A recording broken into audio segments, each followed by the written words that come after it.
Hello, folks. Welcome to the Genuinely Interested podcast. My name is Roy Bensby. I'm your host. And this week we have Joseph Cohen on the podcast. Joseph is the founder of Universe. And what essentially Universe does is it allows you to build websites via no code, which is something fairly new. I don't think too many people know of it. But right now, if you're on your computer and you want to build a website, you'll go to Squarespace or Wix or one of these different websites. They're all based on templates, and they're very conformative in a sense because you have to use those templates, and there's not too much space for you to use, I guess, your imagination or creativity. This one it's an app. It's completely different. You build a website through an app, which, if I'm not mistaken, they are the first ones to do so. And no code just allows you, according to Joseph, to have much more creativity. There's no constraints like there would be with these other websites. So you can build something that the company that made the app won't even think of or hasn't even come up with. So there's a lot of creativity. There's a lot of room for new innovation there. And I don't want to get too much into it in the intro because I don't feel like I'm as proficient as I should be on this subject. So I don't like talking about things that I don't feel like I got a good grip on. But luckily, we have an expert in Joseph, and he's a very articulate and an analytical thinker, and he can explain this to you way, way, way, way better than I ever could. So I enjoyed listening to him explain the company, the thought process, hiring process, how they see things, and where does he see the future as far as the different interfaces that we're going to be using, where he sees Universe. Yeah, it was just a really fun conversation. I love the fact that people pause to give you a really genuine answer, and they take a second, because I'm like that as well. I am not quote unquote quick thinker. I like to sometimes digest an idea for a minute or so and think about it before I give a person an answer, or sometimes before I even know how I feel about a certain topic or a subject. And I feel like there were certain instances where he kind of had to stop for a second and think, okay, what is my opinion on this? What's the best way forward? And then he gives an answer that's just amazing. So I thoroughly enjoyed our conversation. I thought it was really fun to get some of the insights that Joseph has on this no code movement and how he sees things progressing. He has a quote that he basically says, "We want to create things the way we see them in the real world." And I thought that was an interesting take on how he sees building the company and building the interface that they have. And I'm not going to go into everything he said on that specific quote, but if you listen to the episode, he'll explain it very well. And I left the episode thinking differently on a few different topics. So I love when that happens. I love when people stimulate my brain, you can say, and get me thinking a little differently on things. So I'm going to put all the necessary information about Joseph, about the company, Universe, in the show notes. It'll make it very easy for you guys to just click on it and go and find it and download it if you're interested. It's super interesting. It's something that I'm definitely going to look into. And yeah, as far as the actual show, I'm glad you guys are enjoying it. I feel like this is a show that you really don't want to miss if you're into entrepreneurship. What are some mistakes that entrepreneurs do? That's something we also talk about. And I definitely agree with Joe on that one. That's something that I'm guilty of as well. But it's a work in progress. Guys, subscribe to the show. Share it with your friends if you feel like it's something you love. And yeah, I'm happy that people are tuning in each week, and more people are tuning in each week. I'm happy that you guys are enjoying the podcast. So without further ado, here is this week's guest, Joseph Cohen. The Genuinely Interested Podcast.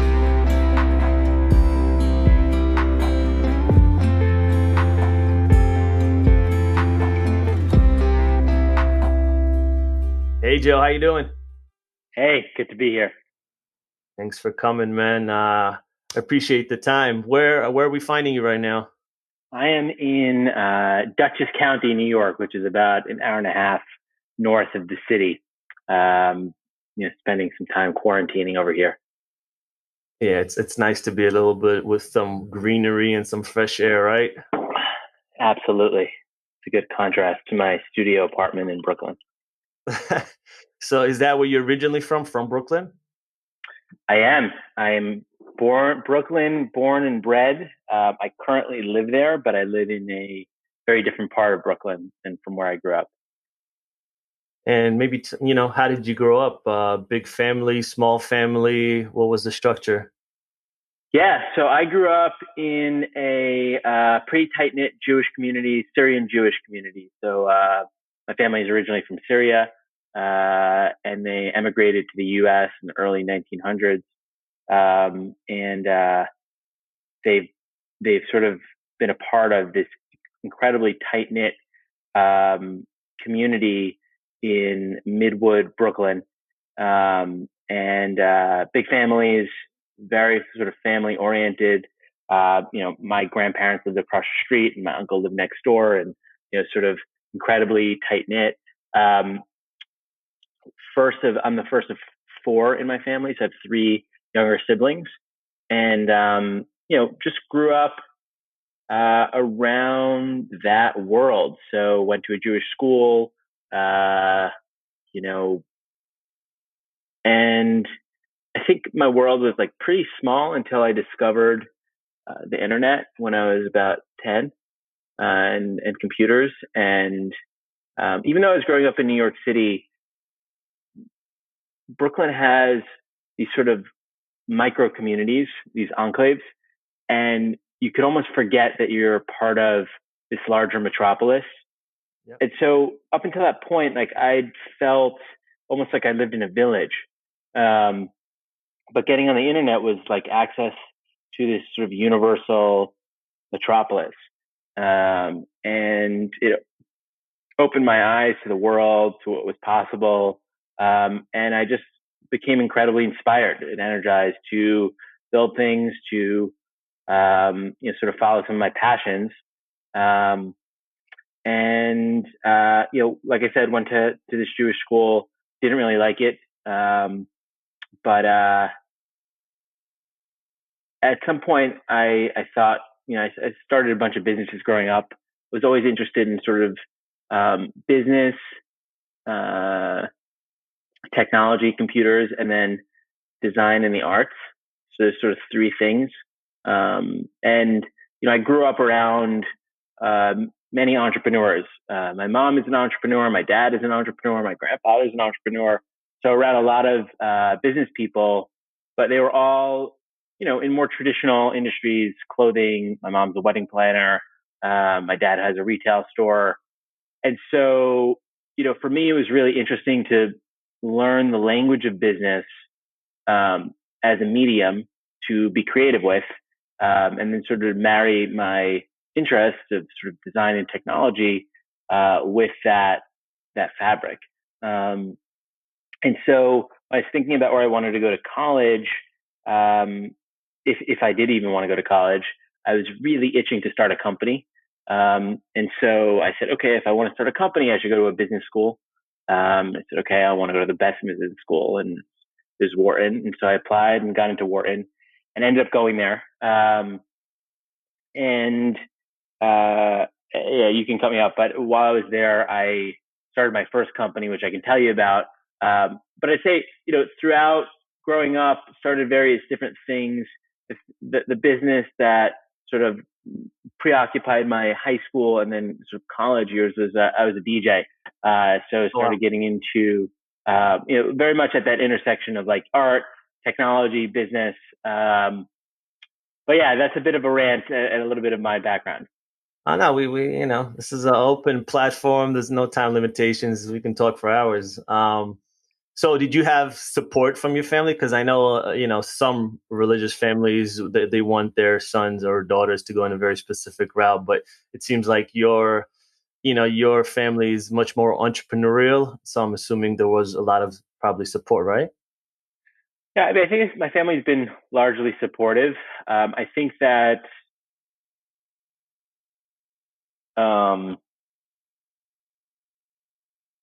I chose a different path than anyone that I knew growing up, and then I think anyone that my parents knew growing up, and I think that was a bit uncomfortable. Um, and but my parents are they're pretty understanding, and um, I think they're open-minded because they're relatively open-minded given the context and the circumstances.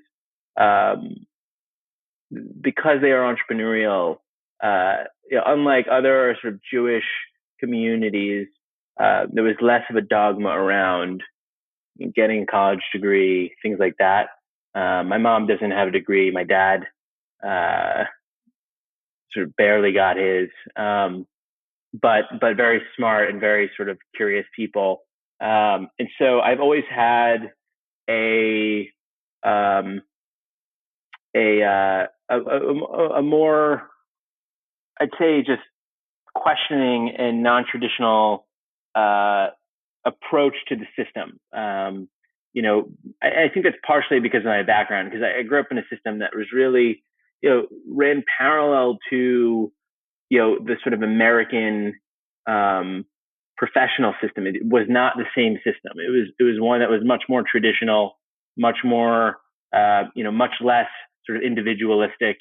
And so, because I grew up with that perspective, um, when I started entering you know, when I went to Wharton, when I started seeing what sort of professional life was like, what it meant to, really pursue an ambition, I think I was able to look at that ladder, that path, with a more discerning perspective, because it wasn't like my parents were hedge fund managers from Greenwich, Connecticut, and that they had gone to Penn, and I felt almost like an immigrant to that world, even though I had grown up in New York City. And I think at the time it was really difficult for me because I felt like this unbelievable gravity from the world I came from, and a real striving to get out of it, to escape. Um, and I think that was tough. But I think now, looking back in 10 years, I think I'm far wiser for having had that experience, and I'm thankful that at the end of the day, my family's been just really supportive, and um, yeah, I mean, I think supportive in ways that were explicit and ways that also were sort of blessings in disguise. But I'd also say there was a lot of adversity. It was definitely not easy.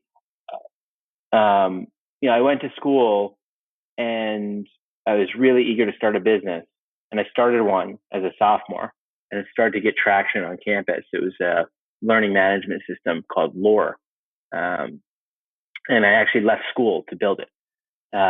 So I don't have a college degree. I dropped out of Penn, and that was definitely an interesting moment. You know, but it really, I think, it was the distillation of where I wanted to go, where I came from, my reaction to that, um, and yeah, forced me to sort of grow up quickly. Yeah. So yeah, I mean, I want to get to Universe in a second, but before maybe, because you touched on it a little bit, what other businesses or startups did you found or start before you got into Universe?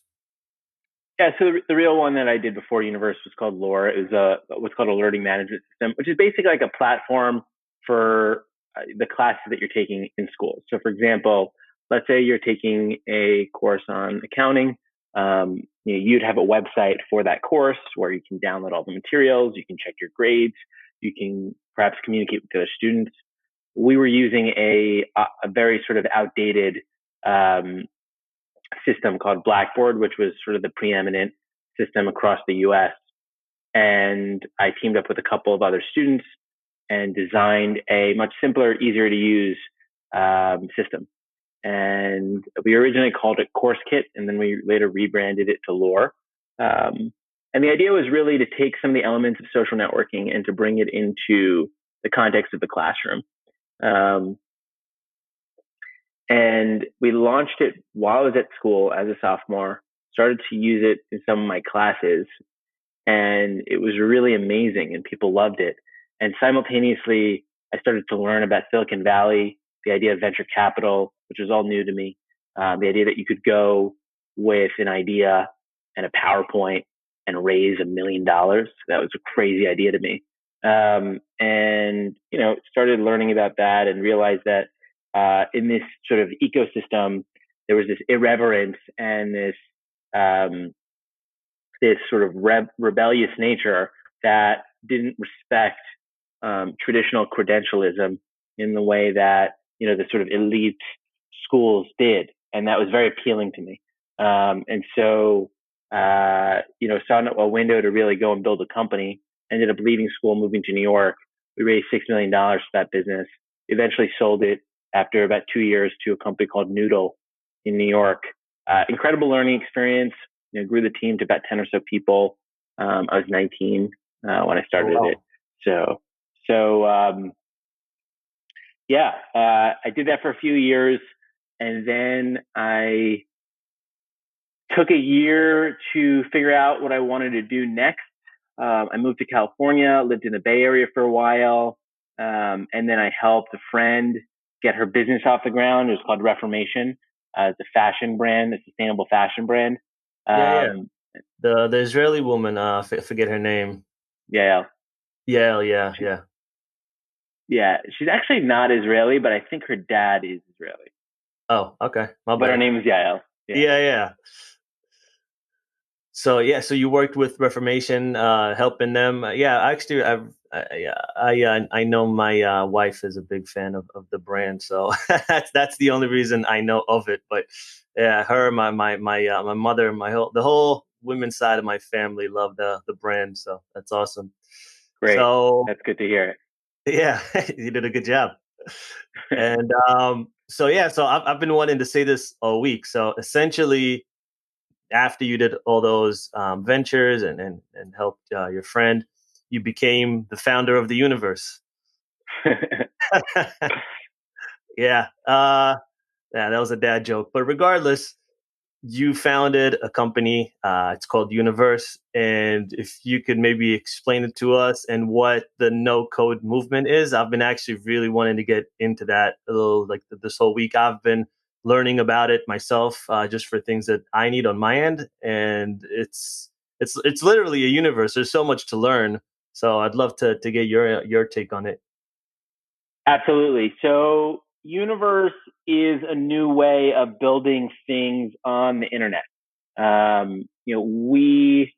mission is to empower everyone to build the web. And what we mean by that is, you have 5 billion people now using the web on a daily basis, but a very tiny fraction of those people, millions, single digit millions of people, so one out of every 1,000 people perhaps, can actually build things on the web.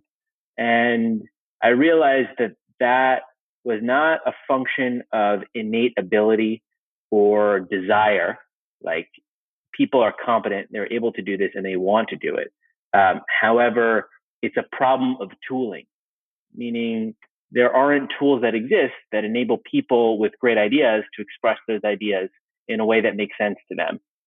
And what I realized is that we had witnessed a sort of paradigm shift in how the internet was used with mobile devices. With mobile devices, everyone on Earth is now an internet user. So mobile devices, we call them phones, but they're supercomputers. And now there are supercomputers in everyone's pocket. And those are primarily consumption oriented devices.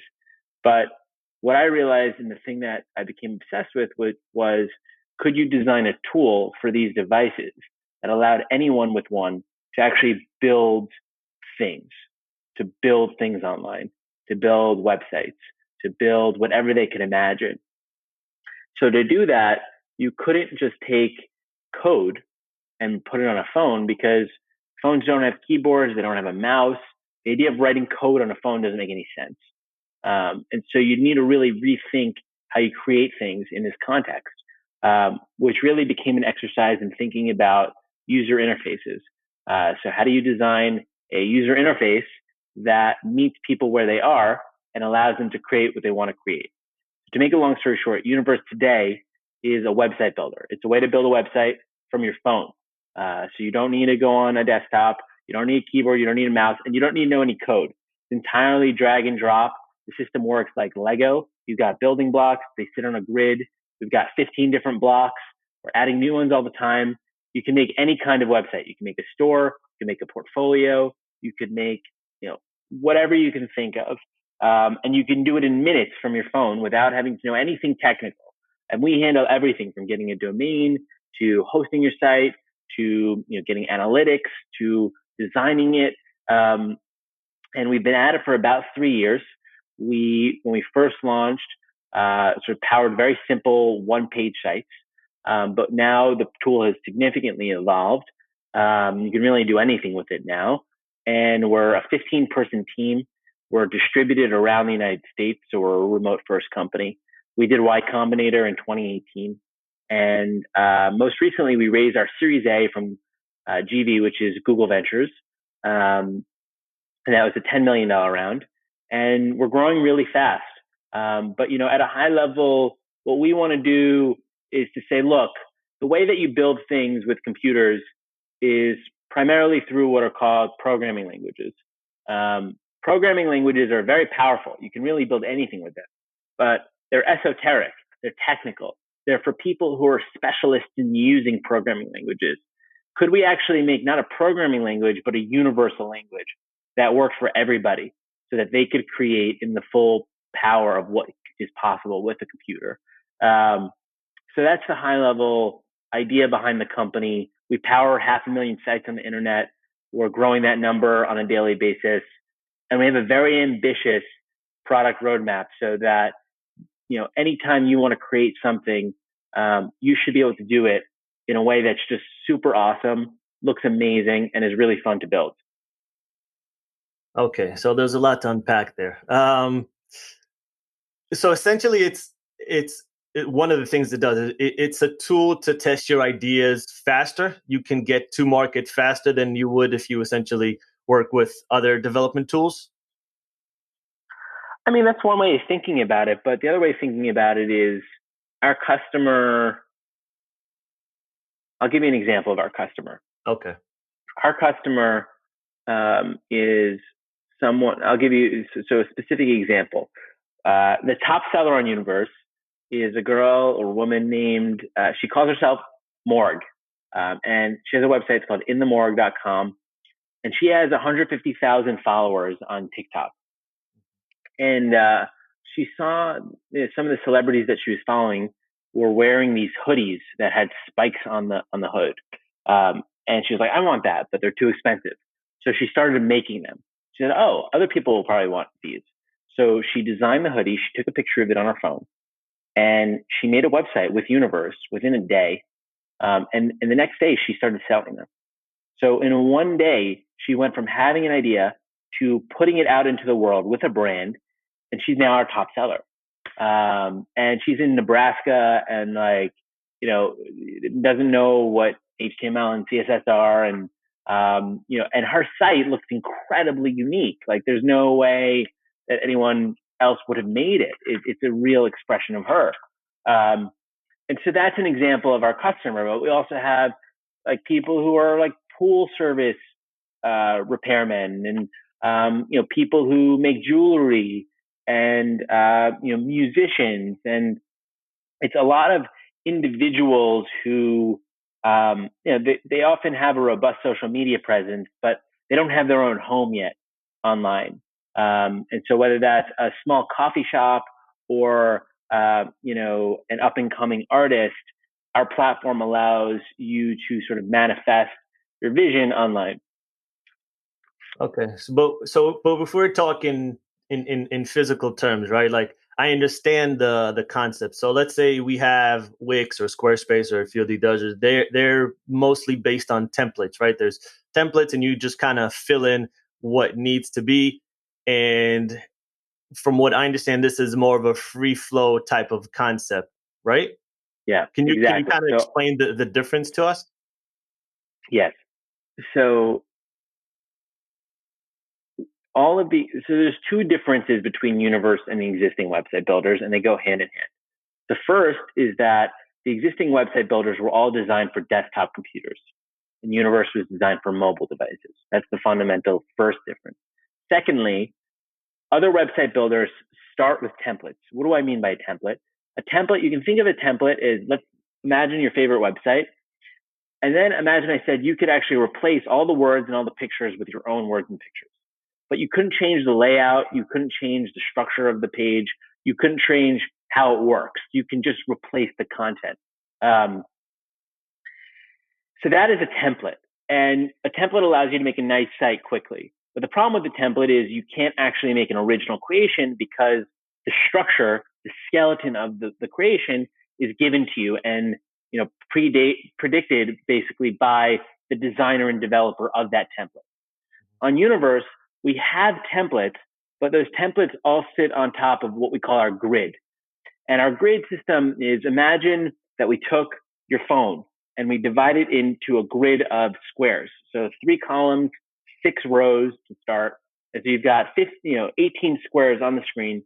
And in those squares, you can put what we call blocks. So a block is a photo, a video, anything you want to put, text, etc.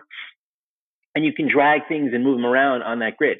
Now, you start on our system with a template. So we give you a design, but you can go in and change it however you want. There's no skeleton that you're sort of confined to, which means that you can go from any one design to any other design in the same editor.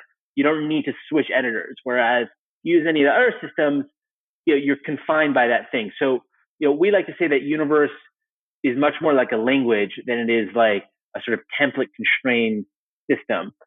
Because with a language, you can make things that have never been made before. But with a templating system, you're basically filling in something that's already been made. So you'll never have something truly original created with a templating system. So So you know, essentially, people can let's say within obviously the phone and the web based, but within your system, people can create things that you guys didn't even think of in theory, right? Like whereas in Squarespace, they have to be confined to their strengths of the templates, and there's no getting out of that box. Where with you guys, you can essentially, in theory, build anything, however yeah, I however mean, however that you want it to look. every single day we see unbelievable sites that we never could have imagined would be created with Universe. So the default, I would say, is an original design with our system, which is opposite for something like Squarespace. But even for Universe, you still need code to build Universe in order for people to use no code, correct? Correct. But the thing with that is that's perhaps worthwhile context. Yeah. If you look at code, is not just code. There's different types of code. So you can think about code as almost like it's like a mountain, and there are sort of different levels of that mountain, that stack. And at the base of the mountain is the machine, the chip, and the chip, the computer, basically only knows one thing: on or off, binary, 0 or 1. Yeah. And if you take sort of 8 of those 0 or 1 decisions, you get a bit. And um, and everything is sort of compounded on that. So, for example, actually, with the computer, the way that the computer gets instructions is not in zeros or ones. It's in a language called assembly, which is not human readable. You can't actually understand what's happening, but it's like a machine interpreted language. And then there is a language like your operating system is written in very low level languages like C or C++ or these extremely technical languages that you wouldn't use as a normal programmer. And then on top of that, you have a language like Python or Objective-C. And then I'm going to get technical for 1 second. And then on top of that, you have more usable languages like JavaScript. What I'm trying to say is that there are different types of programming languages. And at the lowest level, they're extremely difficult to understand. Most humans don't understand them. Even programmers don't understand them.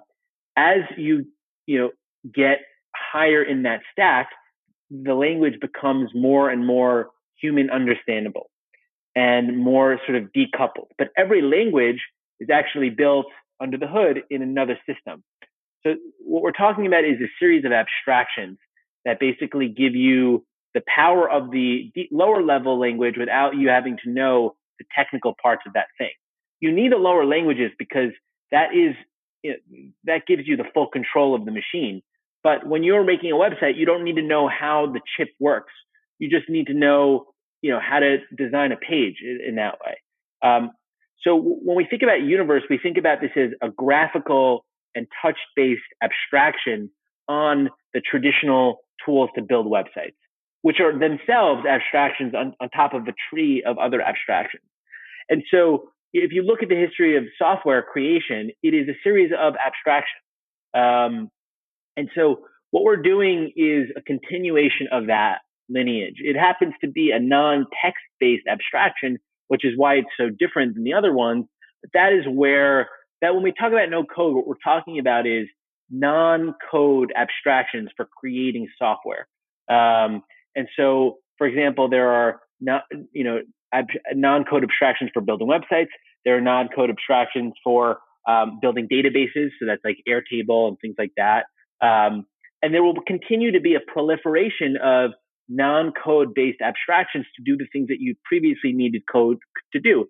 And this is not a crazy thing. It's just, this is the natural course of how it should develop. I'll give you an example. Like, original cars were manual transmission, right? Every car is manual transmission. Yeah. And now most cars, at least in the US, are automatic. And what we're saying is, like, for someone who wants to use a car, they don't need to know how the engine and the transmission work. They just need to know that they want to move. And so that's similar to what's happening with computing right now, which is, as it becomes something that everybody's using as opposed to a bunch of geeks, the ways that you build things with it will themselves become a lot more human. And that's a progression that you really see across all tooling. As it becomes more and more mainstream, the interface becomes removed in a way from how it works under the hood. So like, you don't need to know how an engine works to drive a car. You don't need to know how the computer works to use a computer. You don't need to, like, we interface. That's progress. That's an evolution. Yeah, you're essentially democratizing coding, making it accessible for all instead of the 0.1% or whatever the number is right now that have access to it. So I'll read you these two quotes that I read this week and tell me what you think about them. The more access people have to a medium and the easier we make that access, creativity and output and innovation go through the roof, like printing press or music or movie/content creation. Do you agree with that? Absolutely. And, yeah, I mean, I think one thing I just say there is, like,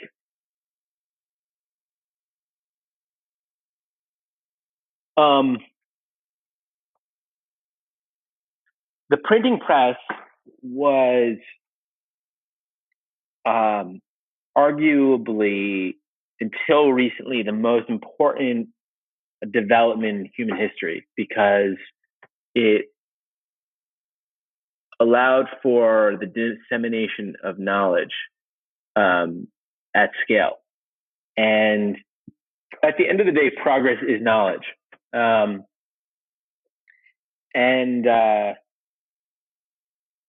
the Enlightenment, science-based, the sort of science-based approach to life, market systems, political revolution, all followed the printing press and would not have happened without it. The web and the creation of the web is sort of the second coming of the printing press.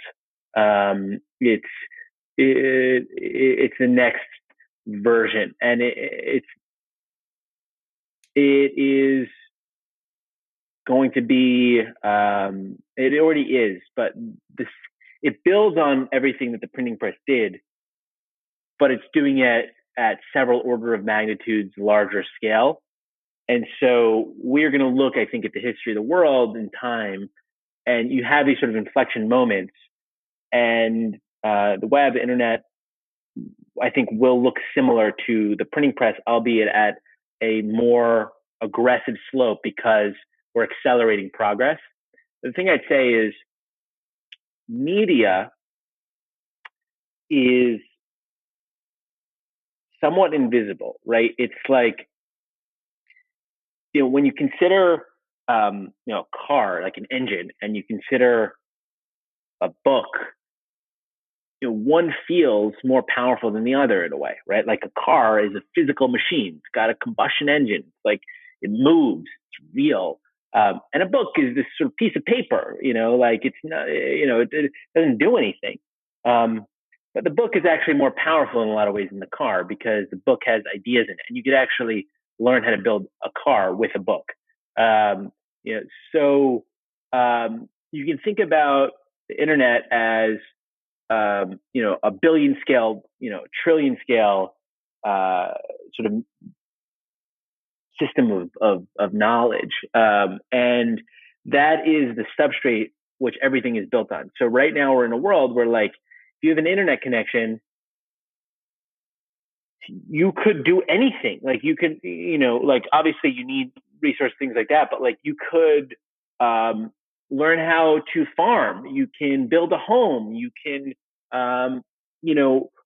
make music. You can, invent all kinds of things with just that internet. And so it's the substrate from which it's all built.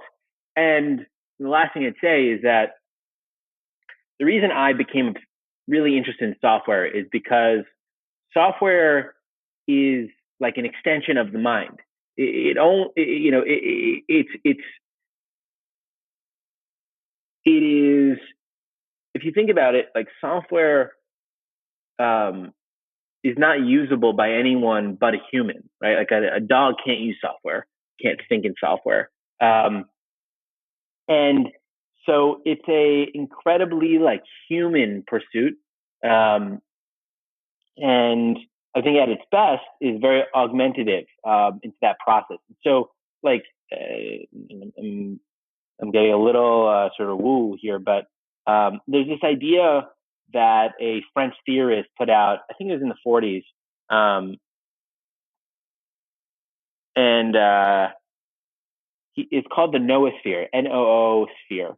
And it was basically this idea that at some point, with electricity and telecommunications, you would have basically a global mind, and that every individual would be connected to every other individual, and they would behave almost like neurons with synapses, like a brain, and that collective mind would be sort of the next evolution of humanity, where previously you had these sort of isolated neurons, and if you connect them, you end up with this whole new animal. We are in the middle of that process right now. The internet is the noosphere, and it's changing everything, and we're right now seeing the implications of that. And I think we're in the very early part of that story, and it's going to be the defining story of the next 100 years. Yeah, the internet, and then iPhones, and I think it's very polarizing. Obviously, what it's done for the world it's immeasurable. It's unbelievable, and it's completely changed the world in the last, I don't know, 20, 30 years. But it's just like anything. We can use it for good. There's social media, it connects people, but then there's social media, and it does a lot of harm to people as well with anxiety. And then there's phones that enslave us essentially, that we have to be connected to emails and all these messaging apps. But then it also, again, it connects us with other people and allows us to do work remotely. It's all this good and bad thing, right? There's it's an era of information, but it's also the era of misinformation. And it's so easy to just put up a website and a YouTube channel, and you can say whatever you want, and if you're confident enough, people will believe you. So it's just this amazing tool that people created, and then some people are using very wisely, and then others are just, I don't know, I don't want to say ruining it for the rest of us, but we've all kind of just, we're getting accustomed to the ills, to the potential ills that the internet can provide. I think there's some responsibility on our end to do a better job with the internet, especially with the younger generation. Like if I always think about this, like if I was growing up with social media, because I only got a phone when I was maybe 20, yeah, 19 or 20, and that was just a regular phone. I didn't even have all the crap that they have, on iPhones today, which is a whole world in the palm of your hands. And if I was a kid, just like I was just a stupid kid, right? And like if I had the phone, what would I have done with social media? What stupid posts would I have put up? What stupid pictures would I have sent? I was just like, I don't know if I'd have the maturity to handle a phone at such a young age. You know what I mean? 100%. I mean, with great power comes great responsibility. The internet can be a great place or it can be a terrible place, and that is up to us. And it's why I think that a lot of the larger companies have an immense responsibility to do the right thing, and a lot of them are failing. But the, progress is not inevitable. Um, and this incredibly powerful technology could be used for ill or for good. And it needs to, we need to, we have the power to change and shape its trajectory. It's not inevitable. And I think that, some of the large companies are sort of abdicating that responsibility and doing the world a disservice. Yeah. So here's the second quote that I wanted to read you. By 2024, three-quarters of large enterprises will be using at least four low-code development tools for both IT application development and citizen development initiatives. So can you explain maybe the difference between the no code and low code? Yeah, I mean, look, these are just words that have emerged over the past year. I've been thinking about this for a while, but basically, I mean, no code means there's no code, but you're able to do things that you previously needed code to do. And low code means that you're using small amounts of code to do things that previously required large amounts of code. Thinking about low code is something that developers use, like more traditional developers use, and no code as something that non-developers use. But even within no code, there's a spectrum. Like something like Webflow, which is an amazing product, really requires a familiarity and a technical aptitude, even though it doesn't require code. Whereas Universe is for everyone. It's easy enough. If you know how to use Instagram, you can use Universe. And so that is a sort of consumer grade, quote unquote, no code tool. In the future, not just companies, but every individual on earth is going to touch no code tools. It's just the natural evolution of the internet, of software. I mean, one way of thinking about it is like there was a time and place where, Microsoft Excel, that is a no code tool, right? And before Excel, you needed to write code to do a lot of the things you can do with Excel. And so spreadsheets, as we know them, are sort of original. They're the OG no code tool. There are going to be a lot more paradigms like that in the future. So earlier you mentioned that you guys raised 10 million from Google Ventures. what is that 10 million? Where is that going to take you? And how do you see future in the next few years? Yeah, Sorry, it's universe in the next few years. Yeah, it's primarily we're going to use that capital to really improve and develop our product, which means attracting the best people in the world to help us build it, and really, really going heads down in that way, and then also getting the word out about what we're doing. But primarily for us, it's about building and empowering us to build more, and to do that, that is a function of great people, organized in a way that brings the best out of them. So let's talk about the team a little bit. Your team is pretty much remote. You have people from all over the world, and you were doing that pre-COVID, correct? Yeah. Yeah, because now everyone's doing it, but you were doing that pre. So yeah, maybe talk to us a little bit about that. How do you feel working with a remote team? How's that worked out for you guys? And where are the people located? So yeah, absolutely. We are totally distributed. We have people in New York, New Jersey, South Carolina, Georgia, California, Texas.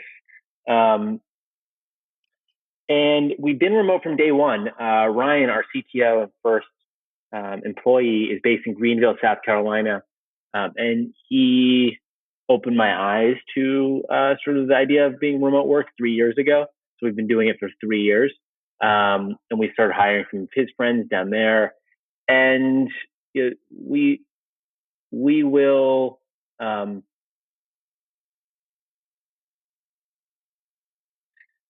we will we are a different kind of company. Not It starts with the fact that people are not located in the same room as each other, but in practice, it means that we work differently across the board. We're much more explicit. We use written communication a lot more. We use Slack as our office. And I would say in general, we are a much more effective company than most companies that are located in the same room, because it's almost like a machine that has a design, as opposed to relying on just like the soft human things. And look, there are challenges, like brainstorming in person is better a lot of times than brainstorming over the internet. That's going to, over time, the tools for doing that online will get better, and we'll be on that. But we also get together every so often, so we can do some of those sessions. Yeah, that's awesome. I mean, if is there, I'm assuming when you hire people, you meet them, or is that also done via Zoom and other platforms? Well, I've met most of the people before we've hired them, except we've hired 5 people in the last 2-3 months, and I haven't met a handful of them in person. That's crazy. Yeah. So I mean, are you just looking at, when you hire someone, are you just looking at a resume, or are there specific characteristics that you look for? We have no. So I mean, first of all, our recruiting process is extensive, even though we don't meet them in person. Yeah. We have the 3 primary values at Universe. They are what we call EEK, EEK. And the first one is empowerment. So we believe in empowering people to do things. That's with our product, but it's also at our company. So, we hire people who are incredibly talented. We give them ownership over problems, and we empower them to solve them the way that they think that they should be solved. And so it's a great place for people who crave autonomy, and space to do their best work. The second thing is what we call is our second value. It's exploration. So exploration to us is about approaching the world and our work with a curious and inquisitive mind, knowing that we don't know everything, and that we're trying to do something that's never been done before. And the only way that you do that is by understanding that the rule book is being written as we go. We're figuring it out as we go, which means that we need to be asking good questions. Our answers will change as we get smarter. And so that's the second value. Sort of approaching the world with an open mind and a sense of play in that. And then finally, Kaizen. And Kaizen in Japanese means continuous improvement. And it's this idea that, we aspire towards greatness, towards perfection. However, we understand that the way to get there is not to go head down for 5 years, but instead to make constant iterative progress. So every week we ship an update of our app. We're constantly making it better. And that applies not just for our product, it applies for our company, the way that we work. We sort of ship the minimum version that we could think of. We learn about how it performs, how it works, and then we go and do another path. So those are sort of the things that we look for in new people. Do they value empowerment? Do they have an exploratory mindset? And are they sort of committed to this growth, this continuous improvement? And that's sort of what we're looking for with our folks. Wow, that's awesome, man. I mean, I know you probably get this question a lot, but why Universe? Why did you guys name the app Universe? I think that to our earlier point, like the internet is like another place. It's a new parallel universe in a lot of ways. And I wanted something that captured the awe, the grandeur of that, and what's possible with that. I also am a space geek, and it's epic. It's an awesome word. I mean, look, it worked. The fact that, I've heard a couple of podcasts and everyone asked you and I've asked you. So the fact that people are asking you why you named it that in itself is a good enough reason. Yeah, exactly. So, I mean, was this when you built Universe or at least started it, was this what you set out to do? Or was there some failures or lessons along the way that you kind of learned and decided to pivot or change some direction with the initial idea? Definitely. We actually pivoted halfway into the business.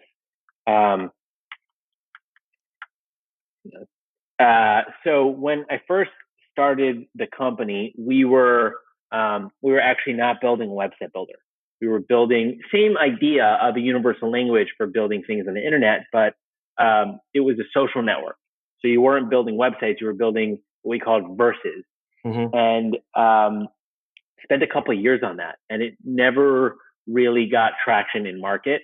And so in 2017, did a hard pivot into this direction, and have had traction ever since.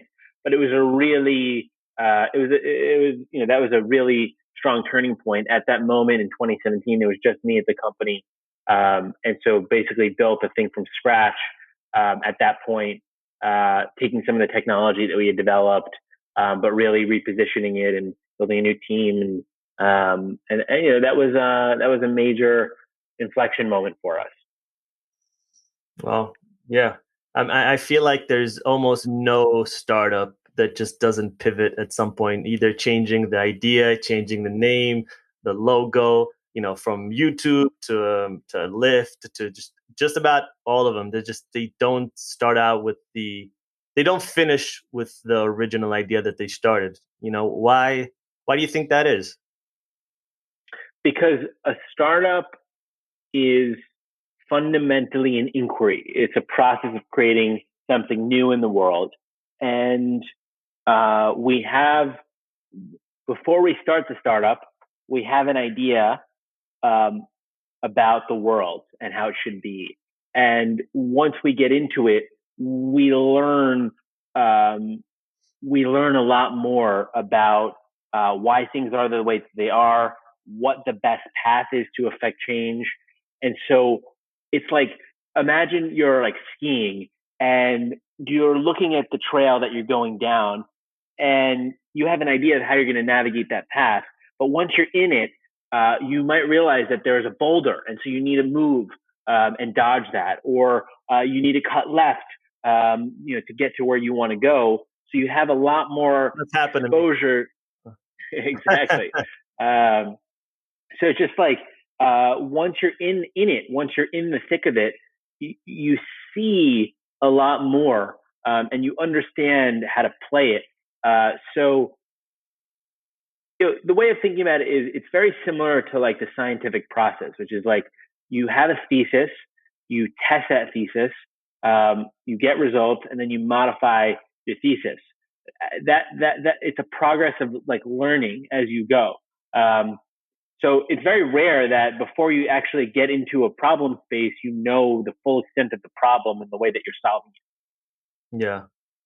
Yeah, I mean, I think earlier we were talking a little bit about responsibility from some of the major players, some of the big tech companies. Do you see, and this is something I'm noticing for myself, and I'm sure most people are, do you see us giving up more and more of our agency to machines and algorithms and AI? I mean, we don't remember a single number nowadays, right? It's all in your phone. Where before, like I used to, when I was a kid, I knew my best friend's numbers, I knew my phone, all the numbers, right? You don't really know what your schedule is. Everything's on your phone. The machine is telling you when you should drink, when you should eat, how much you work out. Just basically your whole life is inside this little machine, and it's telling you what to do, how to do it, and when to do it.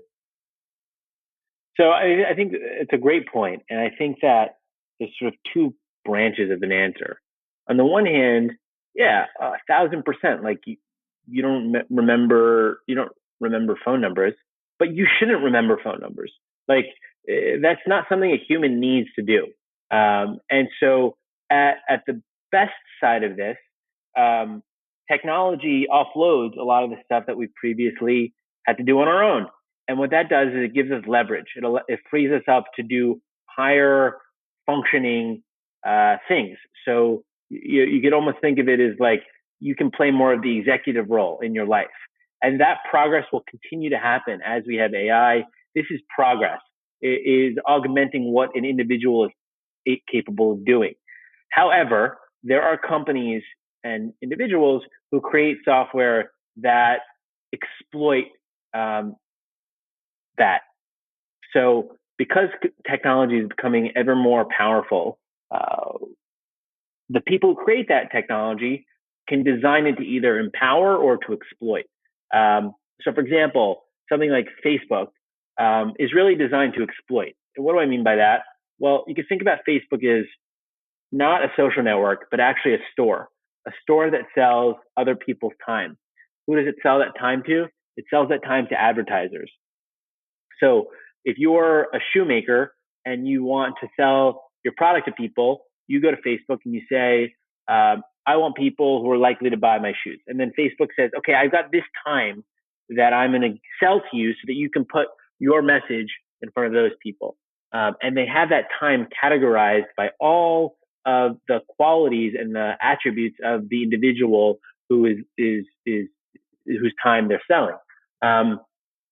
And so Facebook as a business is incentivized to get more of people's time so that they can sell more of it, right? Like you can think about Facebook's inventory as other people's time, similar to how a traditional business's inventory would be like t-shirts. So you can your t-shirt business can only be as big as the number of t-shirts that you have. So similar to Facebook, its business can only be as large as the time that it has from other people. And so that incentive creates a structure where Facebook is designed to exploit people and take more and more of their time. Whereas another kind of business could say, no, I want to actually give people time.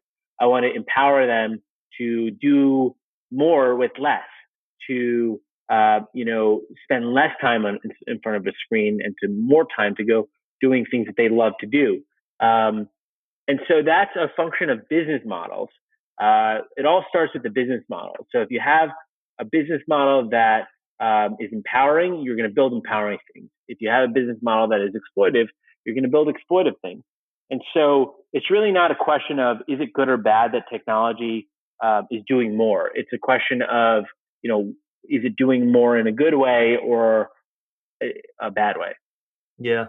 Well, I do see. I think because especially in modern day, and if you have a family and kids and two jobs and mortgage and cars and you have to clean the house and there's just so many things, we're just inclined to give up some of our agency to a machine, right? Doesn't matter if it's an Alexa or our phone or our computers or whatever other gadget you have.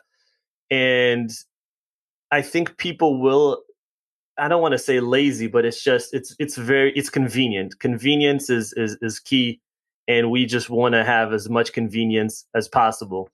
So I think it's inevitable that we will keep giving up more. Like we said earlier, I don't think Facebook set out right now. I don't have Facebook, but people that are on Facebook, they're the product initially, and Facebook, I don't think they set out with that in mind. They didn't say, oh, I'm going to sell people to advertisers, and that's the way I'm going to make money, even though now they're just in the business of outrage and sensationalism. But I think that's something that just evolved with time, and people gave up more and more of their information, more and more of their likes and dislikes. And they realized, okay, this is something we can monetize. So I don't know. I just see this natural progression into us giving up. And again, I'm not saying it is good or bad. I'm just saying it just seems like that is a trajectory of us giving up more of our agency to, algorithms and AIs. But that's a function. So Facebook's, yeah, you're right. Facebook business model was not premeditated. That's a problem. If you don't have a business model up front, then you're going to need to come up with one at some point. And that often will not necessarily be in your user's best interest. So it's not, again, it is progress. Like, humans should be doing things that only humans can do. If a machine can do it, a machine should do it. So, like, what does that mean? Well, creating things, being inventive, having relationships, inspiring. Those are things that, making art. Those are things that humans should do. A human should not be assembling a car. Like, that doesn't make sense. Yeah. That's not what humans are special at doing. And so anything that a computer, a machine is capable of doing, it should do. And that's going to free up humans to do more, better things. So that's how I look at it. Yeah. No, I agree in that sense. So, I mean, where do you see us evolving from phones? Is there going to be some new interface that'll change what we currently use? Is that something you see happening in the future? Yeah, I mean, the way I look at that is phones are here to stay, just like computers have been with us for the past 40 years. Mm-hmm. However, I think that we're going to see a proliferation of computing in everything. So you're going to have, like you already do, like I'm wearing AirPods right now. Those are computers. You're going to wear a pair of glasses that have a computer in them. You're going to, we already wear a watch, and like computing is going to be everywhere. And so think about the next iteration of computing as being something that's going from confined to a screen to being everywhere, like the air that you breathe. And in that world, our job at Universe is really to allow you to build things in that context. So I think I'm really optimistic about technologies like AR, but I don't think these things are replacements most of the time. They're additive. So we'll have all of them. Yeah. I've heard you say we want to create things the way we see them in the real world. Can you maybe elaborate a little bit on that? Well, it's just like what I mean by that is we want to empower people to build things as they sort of experience them. So, like, when you say I want to build a house, Mm-hmm. you know what a house looks like, and you say, okay, I want it to have that kind of roof, and I want it to have that kind of floor, and you're using your model of a house to create a new one. And it's not like, oh, I want to think about the construction of the wood that makes the floor. No, you're like, I want that floor. And so when we think about building things online, you should be able to use that same sort of visual, tactile way of thinking as opposed to thinking about the underlying construction for every decision that you're making in terms of creating. Wow. I really like that. I've never actually thought of it in that sense. That is very, oh, yeah, that's interesting. I never thought about it that way. That's a very interesting way to look at it. Um, have you seen, I guess, any pushback from engineers or developers? Because I mean, essentially, if we keep going down this route, this somewhat nullifies their expertise, right? And the need to use them in some sense. Absolutely. And I think some engineers are defensive and protective of that. But, Yeah. I think a lot of engineers are very excited about this future because they know that they work on a stack of abstractions and that progress is the continuing abstraction of creation tools. And they're very excited about giving other people the powers that they have because they know the world will be better for it. Um, so yeah, I actually think in the future, a lot of what engineers do right now, they will not be doing in the future. And so we often think about like engineers as like very highly paid. But I think there's always going to be a place. Like again, the same process of scaling the ladder of executive function, meaning if the machine is doing more of the legwork, then that means that you can think more strategically. That's going to happen in engineering and in the creation of things with software. And so that's going to allow us to have even better quality and more inventive things. So that will happen. And I think in 20 years, the nature of creating things with software will be fundamentally different. I want to read you another quote by Mike Maples, Mike Maples Jr., who's a partner at Flightgate VC. He says that a company is not a startup is not a company. A startup is a set of founders with proprietary insights living in the future, coming back to the present to solve problems.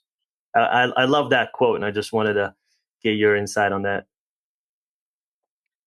I think that's a really good way of putting it. I mean, look,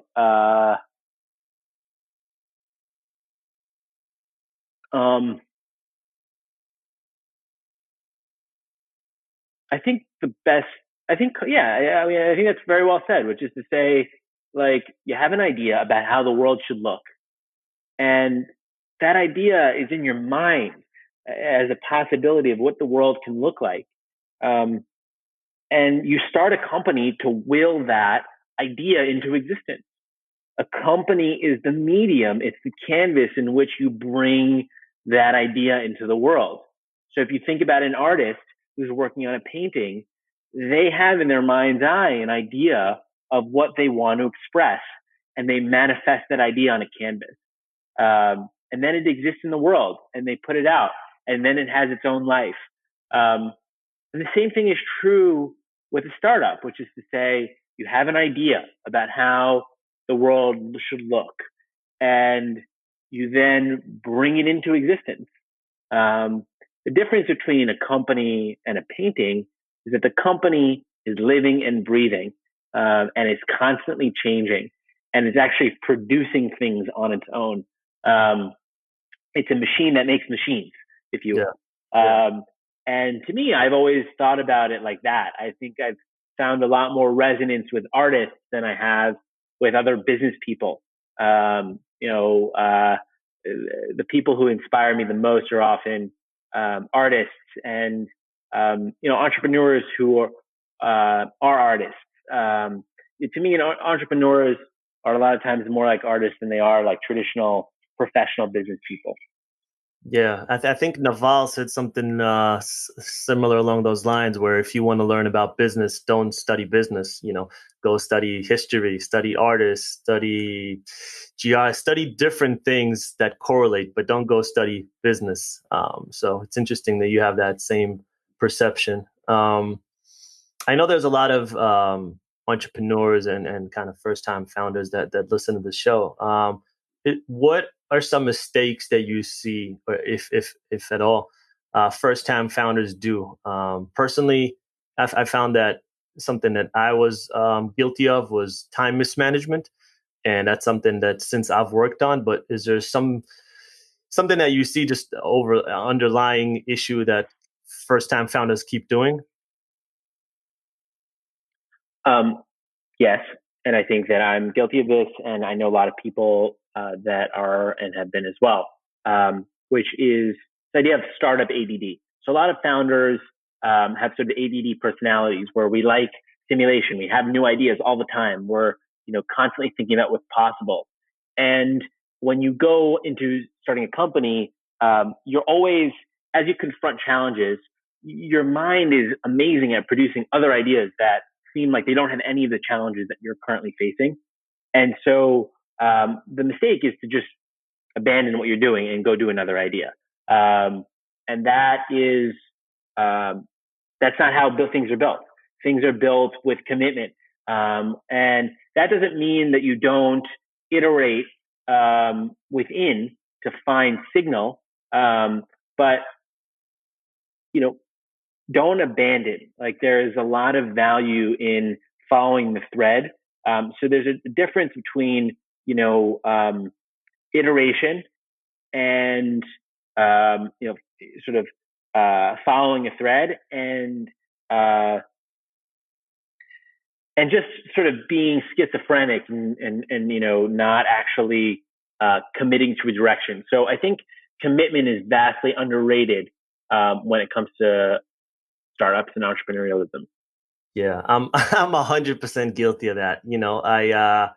I just now what I do is I'll just have a list, and it's an idea list, and I just put it there. And if there's ever a time that I want to access that and maybe try one of those, I'll do that. But yeah, instead of what I used to do is like, okay, let me try and see if I can do two or three things at a time. And that usually doesn't work. So now I just put it all on this massive list and just keep it there. And if one day, then yeah. So I guess on my end, I have just one final question. So how I found you was on the Forbes 30 under 30. So maybe how did that happen, and how have you? I guess how has it been since? Has that opened any doors? Have you gotten a bit more attention? Or not really? No, I mean we're doing this podcast, so we probably wouldn't have if I wasn't on it. I Yeah, don't read too much into stuff like that. It's not something I aspire towards. However, to the extent that it opens me up to interesting connections, new people, new ideas, it's awesome. So, I don't know how I ended up on it actually, but they reached out and uh, it doesn't mean anything to me yeah, personally, but the fact that it exposes me and what we're doing to interesting people um, is awesome. The way I look at it is like, think to our earlier point about what a startup is and sort of bringing a bit of the future into the present. I think when you do that, start creating something, that thing generates gravity. What I mean by that is it like starts to generate like a magnetic field, and other things become attracted to it. And so that little tiny seed of a thing starts to grow and starts to sort of snowball. And as it snowballs, it generates more gravity. And how does it generate gravity? Well, word of mouth. People talk about the thing that you're doing. People work there, and their friends now know about it. There's press, and so other people know it. So it can, as the thing grows, it continues to generate more and more gravity. And I think something like the Forbes list is another example of that gravity. And what that does is it attracts flies like that are interested in some way. And that's the process of building something from nothing. And hopefully we're just at the start of that process, and we're going to build something that has a lot more gravity than it currently does. yeah, yeah. I definitely agree with that. It's like staying on the bicycle. All you have to do is just you keep pedaling, and that inertia will just keep you going. Um, Exactly. All right, man. I want to I want to thank you for coming on the podcast. I really appreciate the time. You're analytical thinker. You're an ideas person, and I love that. I really had a lot of fun listening to how you analyze things. So thanks again. Where can people find you? Where can people find the app? Yeah. Well, first off, you can find me on my website. It's Cohen.space. And you'll find links to my Twitter and my Instagram from there. So Cohen.space. And you can find Universe on the App Store. Just type in Universe and it'll show up. It's a free download. You can get started building your site in minutes. And yeah, thanks for having me. I mean, hopefully I wasn't too abstract, but I enjoyed the conversation. I think you asked some great questions. No, not at all, man. You actually you got me thinking about a few things in ways that I just an hour and a half ago I didn't think that way. So that's a gift. And I'll put all the information in the show notes so everyone can find it super easy. And yeah, man, thanks again. Hopefully we can do this again in the future. Absolutely. All right, man. Stay safe.